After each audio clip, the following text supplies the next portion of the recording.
So Donald Trump has signed another executive order forcing federal employees to go back to work. And my thoughts immediately was like, oh, great. So you mean traffic's going to be worse now?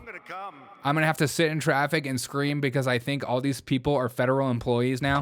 Radio super chatted $2. Derek, only stand-up comedian doing the news. Fist, skull. Thanks, Will. I appreciate you for that $2 super chat, my guy.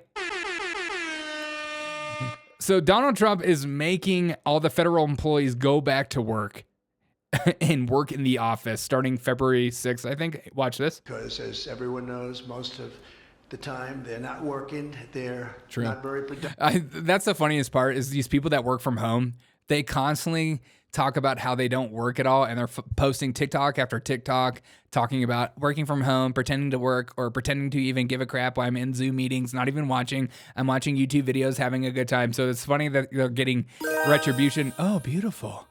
Look at JD Vance. He's looking a little fat. Okay, here's Donald Trump talking about making them go back to work. Because as everyone knows, most of the time they're not working. They're not very productive. And it's unfair to the millions of people in the United States who are in fact working hard from job sites and not from their home. As federal employees, they must meet a high standard. Oops. They're representing our government. They're representing our country. True. If they don't agree by February 6th to show up back to work in their office, they will be terminated, and we will therefore be downscaling our government, which is something that the last 10 presidents have tried very hard to do, but failed. Because as everyone knows. So we're sending federal employees back to work, and right out of the gate, Michael Strahan, who's never worked a day in his freaking life. Okay, you're a football player, okay? And then you getting the sack record was one of the most BS sack records I've ever seen when Brett Favre just fell on his butt when he saw you coming along. So I'm going to take that sack record away from you, you freak.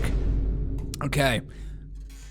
Those of us with the gap in the middle of the tooth community were very mad at you.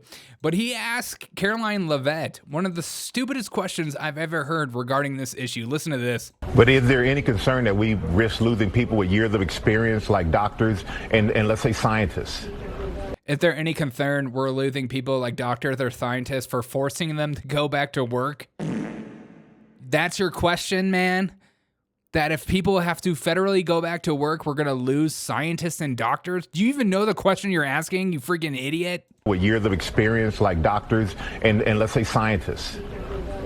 Well, most doctors who work in actual hospitals and medical institutions have to show up to the office. We know that employees are more productive and more efficient when they are working in an in-office environment, and that's what this administration expects, and I think that's what American taxpayers expect. Don't forget, it's the American people who are funding this government, and they deserve people who are actually showing up to work on their behalf. Well, let me just say, I had no idea that doctors work in doctors' offices. A lot of the time when I want to make a phone call, I just ask my doctor to show up to my home because I am rich.